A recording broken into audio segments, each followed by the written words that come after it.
Kur'an-ı Kerim en ziyanda olan şəxsləri bu cür tanıtdırır bizə. Buyurur, Euzubillahimineşşeytanirracim.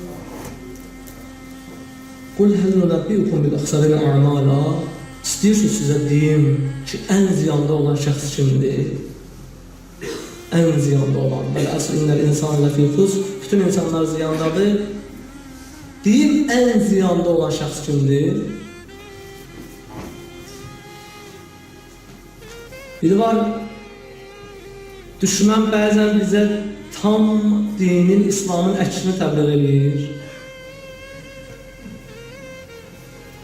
Deyir, məsələn, şərab iç, qeybət elə, filan, dinin tam əksini təbliğ edir. Bəzən isə dinin əksini təbliğ eləmir.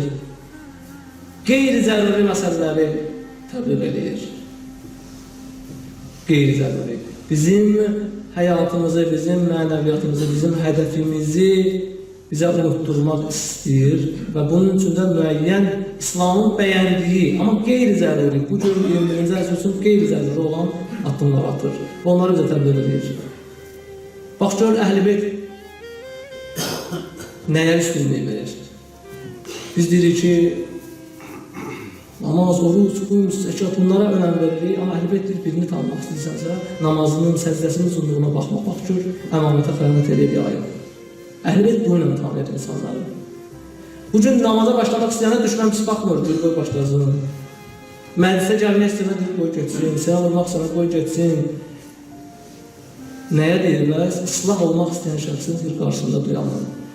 Əlimizdən gələni edin ki, islah olmasın, islah barədə düşünməsin.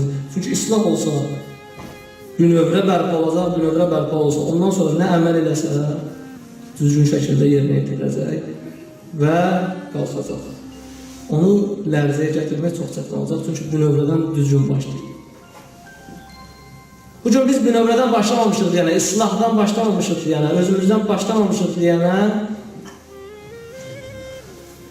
tarix bunu göstərir bizə ki, nə çox şəxsiyyətlər olub, nə çox ariflər olub, alimlər olub ki, ömrünün sonuna yaxın və yaxud da ömrünün bir mərhələsində yolunu azıb, namazı yerində, orucu yerində, qumsu yerində, amma gəlib sonda xarab edib. Niyə? Çünki bünövrəsi möhkəm olmuyor. Hər halda Quran kəndi deyir sənə, mənə ki, istəyirsiniz ən ziyanlı olan şəxs kimdir? Onu bildirim sizə. اَلَّذِينَ ضَلَّ سَعْدُهُمْ فِي الْحَيَاةِ الدُّنْيَا وَهُمْ يَحْسَبُونَ أَنَّهُمْ يُحْسِنُونَ صُنْعًا. O kəslər ki, elə bilirlər düzgün yoldadılar, səy edirlər, elə bilirlər düzgün yoldadılar. Amma halbuki səhv yoldadılar. Bütün gücünü qoyublar ki, biz düz yoldayıq, namaz qılırıq.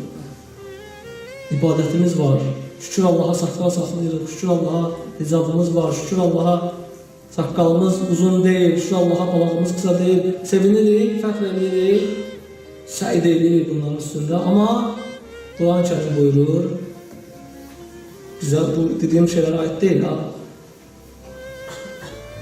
Amma aqibətimiz ola bilər.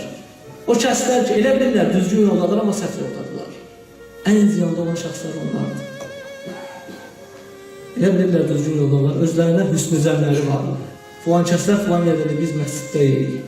Elə bilirlər nəyəsə nail olublar. Elə bilirlər qabağa gediblər. Quran-ı Kərim buyurur, onlar ziyanda olanlardandır. Ən ziyanda olan şəxslər onlardır. Bu cür olmasın ki, biz bir ömür çalışaq. Bir ömür ibadət edəyək, bir ömür itaat edəyək, amma aqibətimiz şeytan kimi olsun. Ki, bir ömür ibadət elədi, sonda gətirdi, çıxartdı ki, aqibətimiz oldu. Allah ki, biz düz yoldayıq.